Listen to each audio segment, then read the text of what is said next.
Hello, everyone. Thank you for watching my presentation on Encompass Recreation. All right, so I'm going to start sharing my screen. Okay, here we go. So a little bit of background about the agency. Encompass Recreation was founded by Kylie Shell, who is a Jeff Lewis Bosie social worker and behavioral specialist by day, but also has the lived experience of being a mom who has two of her three children that were diagnosed with autism spectrum disorder. Both of her children are on opposite ends of the spectrum. So one of them is nonverbal and needs higher support needs than the other one, who is on the other end of the spectrum, is more verbal and functioning, but needs more of the socialization and social skills, the part of support. Intervention and programs that are used. So the programs offered are to youth aged 2 through high school with higher support needs. When I questioned Kylie about the aged 2 through high school, she explained that in New York State, people with higher needs support are eligible to attend high school until they're 21 years of age. So if she put a cap on it at age 18, then the kids that in the 18 through 21 bracket, they were losing out on some of the program opportunities. So therefore, she put the cutoff at high school. So then they would have the opportunity to attend some of the programming that would be more specific for them, and would, show them the support that they need. So some of these include indoor soccer and running, horseback riding, and exceptional swim. So indoor soccer and running is just that. Horseback riding is part of a program that helps people with higher support needs, the kids with higher support needs, to be able to have the experience of riding a horse, because some of them will never have that experience. An exceptional swim is their swimming lessons for those that may have fear of the water, fear of swimming, things like that. And also, for them to be able to develop the skills needed for swimming. All of the programs are free for participants. There's no fee whatsoever that is involved with these programs. And each one of them have extra safety measures that are implemented for the safety of the consumers.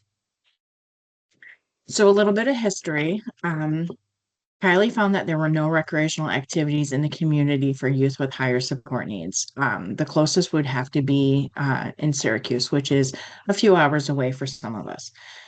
So she researched the Syracuse Challenger Baseball Program, which is a program that offers a little league like baseball experience to youth and adults with higher support needs. Um, but again, it was in Syracuse. It was a few hours away for some of them. So she decided that she wanted to bring something to Northern New York. So in August of 2022, she created Encompass Recreation. Her original program plans for the first year were to offer 4 events. But because there was nothing in the area, she pitched the idea to several people, garnered a ton of interest and respect for trying to find something to provide these services. They actually were able to offer 65 programs in the first year. So they planned for 4, they offered 65. And that was through a lot of generous donations, grants, funding, and things like that. The measurables, they measure quantitative and qualitative data. So the event attendance, that's the actual number part of the data. Quantitative, it measures the actual number of attendees to the number of attendees registered. So if they had 20 people signed up and registered to attend, and 15 of them showed up, then they decide the percentage based on that. In the post-event surveys, they measure the attendee satisfaction and suggestions for improvement. So that's the qualitative data piece. That is the piece that measures your data using words and lived experiences. Oops. So when I was interviewing Kylie, she said something that really resonated with me. She said that we rely on non-traditional evidence that is not necessarily empirical or peer-reviewed. Our evidence is in the success of our program attendance and by how many families continue to attend events time after time. Social work is a verb that produces systemic change, and Encompass Recreation is my verb to bring about that change for the kiddos who don't have the same recreational opportunities as their peers who don't have higher support needs. Her comment about social work as a verb, that is absolutely true. And when you think about that, it is a verb. We're always doing something. We're always producing something. We're working on that systemic change. We're working on advocating for those changes, and we're working on implementing those changes. So social work really is a verb. And I like to think of social work in that way, because, like I said, it is an action. It is something that we're always doing. So based on the literature, excuse me, Encompass Recreation uses a person-centered approach with their consumers. And we all know the person-centered approach was developed by Carl Rogers. He believed in unconditional positive regard and empathy to building to build a trusting bond. So when you give somebody unconditional positive regard, you are giving them autonomy. You're giving them, you're telling them that they are the expert in their lives and they know exactly what it is that they need. And then when you couple that with empathy, you're showing them that, you are the expert, and I'm here to support you in any way that I can. Clark summarized empathy as a qualitative emphasis to various degrees that is found in 13 treatment modalities, making it a key component to interacting with clients. And I believe that empathy goes a long way, because if you're able to show a person that you can try to imagine what their situation is like, you can try to see their situation from their lens or their perspective, it gives you a little bit more insight in how exactly that they need support. So Natalie Rogers, who is the daughter of Carl Rogers, used her father's work with person-centered approach to develop her own variant of the approach. She incorporated art and movement to develop expressive arts therapy, a facet of her own healing. So when you use movement as a type of therapy, you are allowing your body to release the emotions and the things that your body has been holding for so long. The kids with higher support needs, sometimes they're not able to verbalize that. Sometimes they're not able to say, I'm frustrated and I'm angry. I need to go for a walk. But if you put that opportunity in front of them and you allow them to do that, a lot of times that movement allows them to release what it is that they're holding. And it actually benefits them, by greater outcomes as far as positivity, as far as decreasing behaviors, and in an overall sense of calm. Flanagan shares in person-centered therapy, openness and learning from new experiences is considered one of the greatest indicators of optimal functioning. Again, going back to the movement, learning from the new experiences, being able to socialize, releasing some of that emotion that is trapped in their bodies. That is something that helps them with their optimal functioning. So for measuring the quantitative data, the numbers, is the program attendance, the only numerical data that is collected. So it measures the number of participants that attend each event. It also measures how many attendees participate in several events that are offered. So if you have a family that is coming back time after time to be able to participate in the events that are offered, that is a number thing that helps with showing that what it is that Encompass is offering is working. And it measures how much it is working. So how many times do they come back?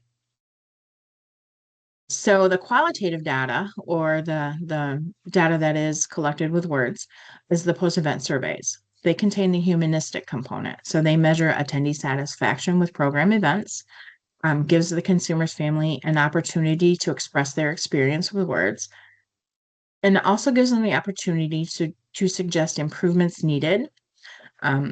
What were their barriers to attending? And what effect did the event have on their participant or on their child?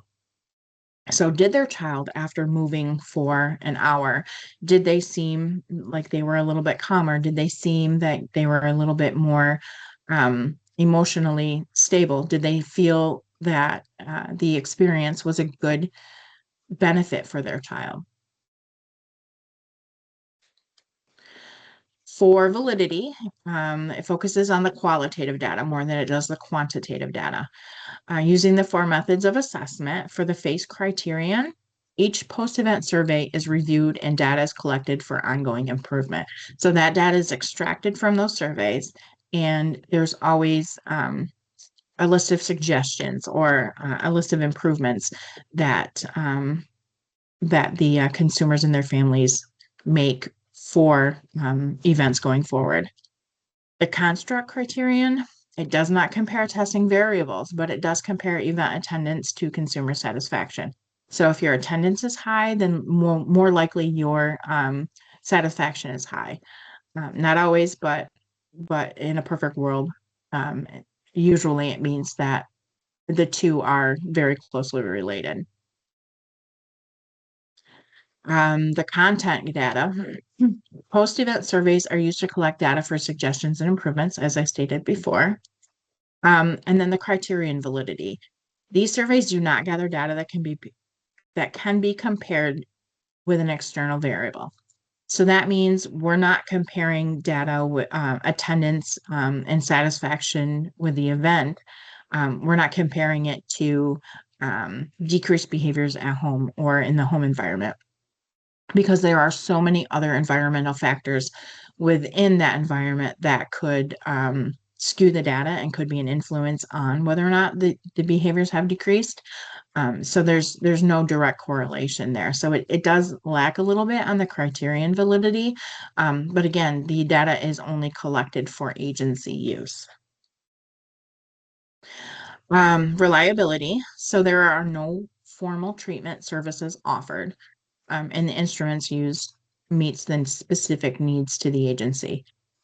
So therefore, the data goes to funding sources or grant applications, or they report out once a year at their annual meeting. So it allows people to see where their money is going and how it is being used. So recommendations, although the agency's practice procedures are unorthodox in the way that no formal treatment is offered, data collection is effective for the agency's mission. So on their website, their agency mission is Encompass Recreation commits to provide recreational opportunities for youth where differences are celebrated, strengths are accentuated, and there is a place for everyone on our team.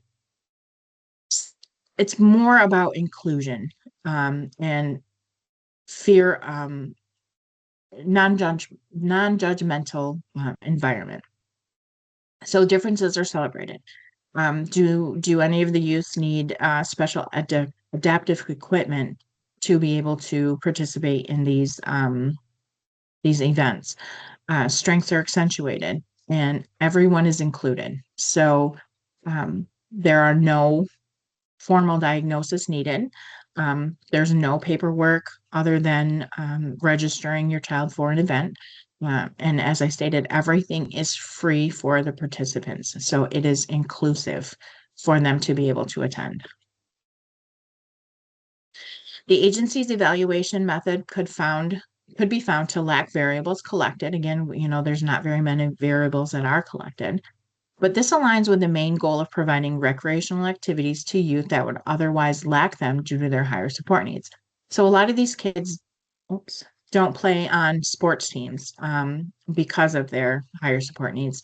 They don't have the opportunity to be able to play as a team or learn team building and things like that. So the goal of Encompass is to provide those activities without the stress of having to, schedule with a practice, because we know sometimes routine is good, but when you stray from the routine, it can cause some significant behavioral problems. So it aligns with person-centered approach principles. because the additional safety measures are included. So for instance, in indoor soccer, there is an enclosed area where they are able to play soccer. There's a coach there that can teach skills. But if they're not comfortable with being in the group, then they have the ability to kick the soccer ball around, or they have the ability to, socialize with other people. Um, and the safety measure is the lock gate on that keeps everyone in, but still allows others to come out. So there's a volunteer that is right at the gate, and makes sure that none of the kiddos come out without their parent being there or being aware that they're leaving, because then they could run into an unsafe environment. So that's why those additional safety measures are included. And it provides recreation, socialization, and inclusion without fear of judgment. A lot of the feedback that Kylie has gotten about the events is that, the parents are very, very happy with their child being able to attend an event where if they have a meltdown or they have a behavioral issue, and people in public aren't looking at them like it's their fault, or like they don't know how to control their child, or sometimes if you're not looking through the lens of a person with higher support needs, it can look like, the child or the parent is failing to control the child. There are no judgment at all in any of the events that are provided. So I think that's one of the things that really resonated with parents, and they're able to be with other people that experience the same issues. So there's a camaraderie there. They feel like they are with their tribe. So I think that is a great thing that the agency provides. The agency accounts for the already chaotic lives of the consumers and their families and how overwhelming it can be. So again, like I said, there's no formal diagnosis documentation needed to participate in the event. A lot of these families, they have to deal with several different therapies. They have to deal with appointments, doctors, specialists, and there are so many things that they have to deal with on the everyday, day-to-day life, that this allows the consumers and their families to have a place to just kind of breathe and de-stress and not worry about, documentation or paperwork or anything for their kids to be able to come and have a great time. So at this time, I recommend that no changes be made due to the overall satisfaction of the consumers and their families. And these are my references. I really hope that you've learned a lot about Encompass Recreation. I've provided their website if you would like to go and look at what they do, what they offer, and a ton of sponsors that they already have in the few years that they've been operating. And if you have any questions, I'd be more than happy to answer them.